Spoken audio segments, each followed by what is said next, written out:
Hello दोस्तों, स्वागत है आप सभी का। आज के वीडियो में बात करने वाले हैं सॉल्यूशन चैप्टर के ऊपर।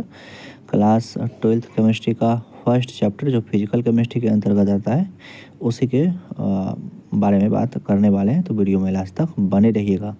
पसंद आएगा तो एक लाइक दे दीजिएगा। चैनल पर नए आए होंगे, अभी तक सब्सक्राइब नहीं किए होंगे तो चैनल सब्सक्राइब कर लीजिएगा। सबसे पहले बात कर लेते हैं कि सॉल्यूशन के बारे में, कि सॉल्यूशन होता क्या चीज़ है। तो सॉल्यूशन एक तरीके से आप लोग ऐसे समझ सकते हैं कि जब हम किसी भी दो चीज़ को मिलाते हैं तो वो सॉल्यूशन बनाता है। जब हम उसका होमोजीनियस मिक्सचर लेते हैं तब सॉल्यूशन और होमोजीनियस मिक्सचर होता है।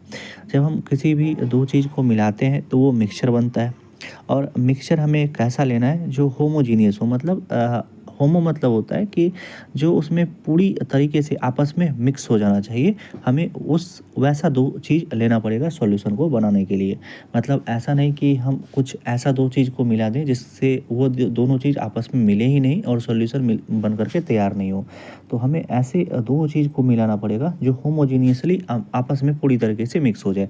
जैसे कि अगर एक केस एक गिलास में वाटर लेते हैं और दूसरे में एक स्पून हम उसमें चीनी, नमक या कुछ भी मिला सकते हैं, तो चीनी और नमक आपस में क्या होगा कि अच्छे से मिक्स हो जाएगा। और सॉल्ट चीनी और वाटर क्या होगा, आपस में अच्छे तरीके से मिक्स हो जाएगा। और सॉल्ट और वाटर भी आपस में अच्छी तरीके से मिक्स हो जाएगा।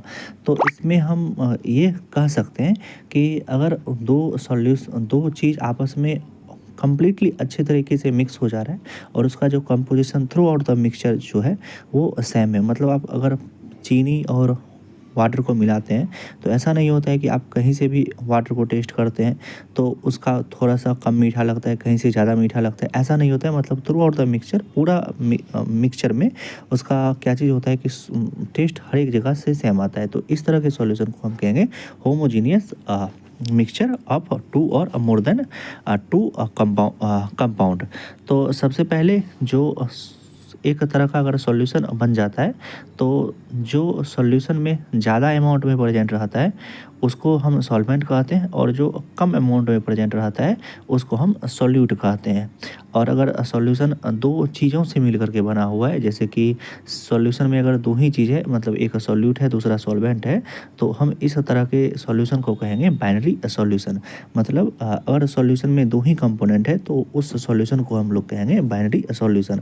अब आगे के वीडियो में बात करेंगे टाइप्स ऑफ सॉल्यूशन के बारे में, कि टाइप्स ऑफ सॉल्यूशन का क्या प्रकार रहता है, किस किस टाइप का सॉल्यूशन हमें पढ़ना है। तो ये हम आगे के वीडियो में डिस्कस करेंगे।